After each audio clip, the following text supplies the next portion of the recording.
En el caso del hijo pródigo, el argumento fue el mismo. Esta vida en casa, dijo, está muerta. ¿Acaso estoy viviendo? Esto no es vida. En ese país extranjero del que he oído hablar, sí que saben lo que es vida. Allí viven de verdad.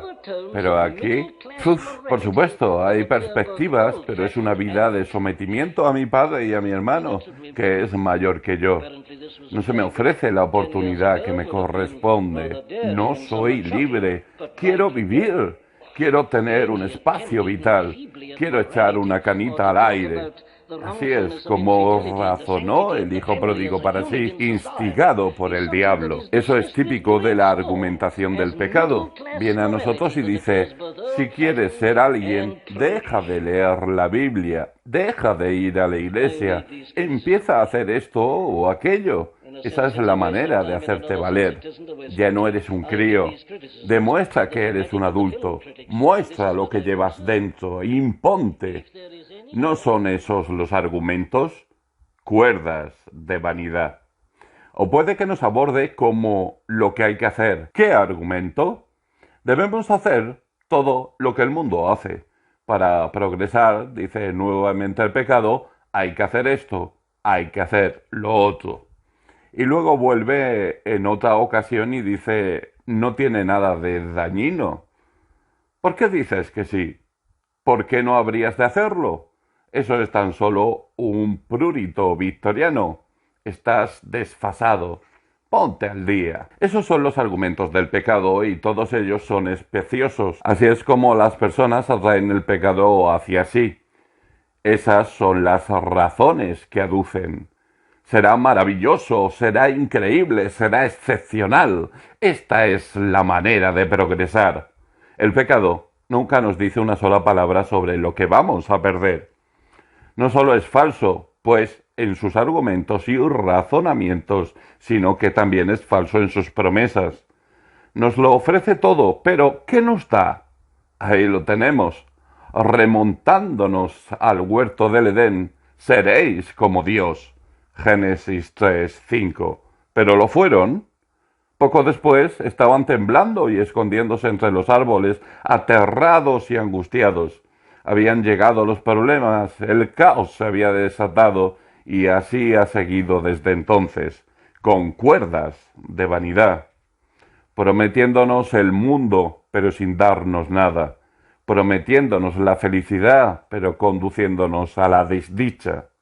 Qué amarga es la vida de pecado, ¿no lo sabes ya? Lee los periódicos y lo verás. Entre otras muchas cosas, la vida de pecado y de vicio es muy triste. No proporciona la felicidad. Es una vida sórdida y horrible. En lugar de darnos lo que prometen, nos arrebata todo lo mejor que hay en nosotros. Nos arrebata la castidad, la pureza, la honradez y una vida veraz y noble de la humanidad. Nos arrebata nuestro conocimiento de Dios y nuestra relación con Él. El pecado lo ofrece todo y no da nada. Nos arrebata lo más valioso y al final nos deja con los cerdos y las algarrobas. Su aspecto exterior no siempre es tan malo, pero dentro, en el alma, en el terreno del espíritu y la mente, eso es lo que hay. Nos despoja de todo y nos deja sin nada, con las manos vacías. Al morir, no podemos llevarnos con nosotros todo aquello para lo que hemos vivido, y allí estamos, exhaustos, acabados, sin nada. El pecado siempre obra así, trae la iniquidad con cuerdas de vanidad. En un sentido, la siguiente frase es más extraordinaria aún. Ay de los que traen la iniquidad con cuerdas de vanidad y el pecado con coyundas de carreta. Aquí tenemos un increíble contraste, ¿no es así? Me pregunto cuántas personas siguen sabiendo lo que son las coyundas de carreta. Si has vivido toda la vida en una ciudad, probablemente no lo sepas, pero yo soy lo suficientemente mayor como para recordar los tiempos en que se utilizaban caballos para tirar de los carros y las carretas, antes de que se popularizara el motor de explosión. Coyundas de carreta sogas grandes y resistentes con las que se uncía un caballo, quizás varios, a un carro. No había nada más grueso ni más recio que unas coyundas de carreta. Cuando hacía falta algo muy resistente para tirar de un carro con una gran carga de heno o de cualquier otra cosa, se recurría a coyundas de carreta. Según Isaías, ese era el problema de la nación de Israel, que pecaba, por así decirlo, con coyundas de carreta. ¿De qué está hablando? Se refiere, por supuesto, a la fuerza del pecado, a su naturaleza descarada. Señala que estaban pecando con todas sus fuerzas, gloriándose en ello, se estaban entregando a ello. No era, repito, el caso de personas que hubieran caído inadvertidamente en el pecado, que hubieran quedado atrapadas sin percatarse. No, iban en su busca con los ojos encendidos y pecaban con todas sus fuerzas. No se refrenaban lo más mínimo, con coyundas de carreta. Esa es la forma que tiene Isaías de describir el pecado sin trabas, un pecado desvergonzado y descarado. Por supuesto, se puede decir algo con respecto a este punto. A la gente no le gustan los hipócritas. Bien, estoy de acuerdo con eso. Condena a los hipócritas si así lo deseas. Pero se puede decir algo a favor hasta de los hipócritas. Ciertamente son mejores que la clase de personas que peca con coyundas de carreta, dado que esto no es pecar, meramente es la ostentación en el pecado, es ir más lejos aún, es pecar de forma que, tal como lo expresa el profeta Jeremías, ni aun saben tener vergüenza. Jeremías 6:15. Existe una absoluta falta de vergüenza, son totalmente descarados, se jactan de ello, nunca les parece suficiente y lo hacen con todo su ser y con todas sus fuerzas. ¿No vivimos en una época culpable de eso? Considera su organización. Observa la falta de vergüenza reinante. Mira la pantalla de tu televisor y verás un pecado desvergonzado. No se guardan nada, por así decirlo. Lo exponen todo y pecan con todas sus fuerzas y con toda la inteligencia de que son capaces, pecan con coyundas de carreta. Y casi parecen competir entre sí con respecto a las profundidades a las que pueden descender. No hay decencia, no hay vergüenza ni malestar por el pecado, ni intento alguno de ocultarlo. Se expone en su totalidad. El profeta Isaías describe el siglo XX con la misma precisión con que describió la situación de los hijos de Israel. Pero pasemos al último punto, el carácter desafiante, arrogante, blasfemo y enajenado del pecado. Escucha, hay de los que dicen, venga ya. Están hablando de Dios, no lo olvides. Venga ya, apresúrese su obra. Ya se ha hecho referencia a esta obra anteriormente. Se nos dice de estas personas, no miran la obra de Jehová, ni consideran la obra de sus manos, versículo 12. Ya lo consideramos en el versículo 2, pero aquí van más lejos aún. No solo no piensan en la obra de Dios, sino que la desafían. Se levantan y dicen, venga ya, apresúrese su obra y veamos. Acérquese y venga el consejo del Santo de Israel para que lo sepamos. Ahora bien, este es un estado terrible. ¿Adviertes la blasfemia? Toman el nombre de Dios en vano. Es como si le dijeran al profeta, siempre nos estás hablando del Santo de Israel. Perfecto. Que se acerque y haga lo que tenga que hacer. Tu Santo de Israel. Se refieren a él con sarcasmo, escarnio, acritud y desprecio. Así es como hablan del Señor Dios Todopoderoso. No solo toman su nombre en vano, sino que hacen referencias despectivas a su obra. El profeta les ha recordado la amenaza de Dios, lo que ha dicho que hará si los hombres y las mujeres viven esa clase de vida, y ellos dicen, apresúrese entonces. Nos hablas de la palabra de Dios, muy bien, que la lleve a cabo. Alusiones despectivas a la palabra de Dios.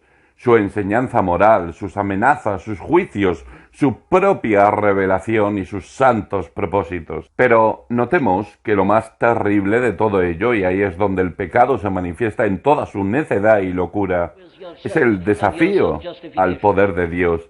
¿Y cómo se le reta a hacer lo peor? Con que el Santo de Israel, dicen, ¿y dices que es el juez del mundo, que va a castigar al mundo y a juzgarlo con justicia? Muy bien, pues ¿a qué espera? ¿Por qué se contiene? ¿Por qué no lo hace? Tu Santo de Israel, ¿dónde está? Permítaseme expresar todo esto en su manifestación moderna, porque, a mi modo de ver, esta es la situación de muchísimas personas. Se está ridiculizando a Dios, su ley y su evangelio. Para muchos, Dios no es más que un término que intercalan entre sus tacos o para expresar alguna clase de juramento. Utilizan el nombre de Dios en su conversación cotidiana y lo hacen con desprecio. No creen en su libro, no creen que exista en absoluto, son impíos y lo destierran de sus pensamientos, le tratan a él y todo lo que es cierto de él con absoluto desprecio y burla. Es la broma de la gente inteligente. Ya estén ebrios o sobrios, de lo mismo blasfeman contra su nombre. Hoy día hasta lo proclaman en las conversaciones. Hubo una época en las que las personas no hacían eso. Sabíamos de ciertas personas que eran incapaces de hablar sin soltar tacos, sin blasfemar y lanzar juramentos. Oíamos hablar de ellos, pero sus palabras no trascendían. Pero ahora esos adjetivos y epítetos se utilizan en público y la blasfemia y el horror de todo ello se tornan cada vez más patentes entre nosotros. Pero no solo eso. Desafían a Dios en su totalidad. Se yerguen frente a Él y dicen, igual que estas personas, si hay un Dios, que haga algo. Ustedes, los predicadores, dicen que va a juzgar y castigar, pero me he pasado la vida desafiándole y no me ha ocurrido nada. Si es Dios, ¿por qué no lo demuestra? Si tiene poder, ¿por qué no lo revela? Que haga lo peor que pueda. Eso era lo que estaba diciendo el pueblo de Israel. Es la clase de discurso que hayamos documentado en segunda de Pedro. Pedro había profetizado que en los tiempos postreros se levantarían y volverían a decir lo mismo. ¿Dónde está la promesa de su advenimiento? Segunda de Pedro 3:4. Ustedes, los cristianos, dicen, los que creen en la Biblia afirman creer en Dios y que Él vendrá para juzgar al mundo. Pero ¿dónde está la promesa de su advenimiento? Dicen que va a enviar a su Hijo de vuelta al mundo para juzgarlo con justicia y destruir el mal e instaurar su glorioso reino. Pero ¿dónde está? Pasan los siglos y no hay señales de su venida. Es una insensatez, una basura. Son todo imaginaciones y fantasías. ¿No es cierto? No hay Dios y no va a suceder nada, de manera que podemos pecar y vivir como queramos. Ese es el argumento que se utiliza y así es como se ha comportado el ser humano en determinados periodos terribles de la historia de su raza. Han plantado cara a Dios y le han desafiado a hacer lo peor. A nosotros, Dios no nos da miedo. Ustedes tienen miedo, su religión se basa en el temor y no son hombres. No son más que almas asustadas y marchitas. ¿Por qué no ser fuertes, levantarse y decir, no hay Dios y no puede hacer nada? El mundo se encuentra en manos de los hombres y las mujeres y no hay nada que temer. Exprésense, vivan sus propias vidas, váyanse de juerga y disfruten del placer hasta hartarse. Ese es el argumento y hoy día tiene una gran prominencia. Se nos inculca a través de los medios de comunicación, pero las Escrituras contienen terribles advertencias contra ese tipo de cosas. Durante la estancia de nuestro Señor en la tierra hubo algunas personas que decían algo muy parecido. Viendo Pilato que nada adelantaba, sino que se hacía más alboroto, Mateo 27:24. La esposa de Pilato le había advertido pidiéndole que no se implicara en la condena del Señor Jesucristo. Le había dicho, he soñado con él, no hagas nada. y Pilato hizo lo posible para liberarle, pero los judíos no estaban dispuestos a ello. Dijeron, no, sea crucificado, entréganos a Barrabás. Y así, viendo Pilato que nada adelantaba, sino que hacía más alboroto, tomó agua y se lavó las manos delante del pueblo, diciendo, inocente soy yo de la sangre de este justo, allá vosotros. Y respondiendo todo el pueblo dijo, su sangre sea sobre nosotros y sobre nuestros hijos. Mateo 27, versículos 24 y 25.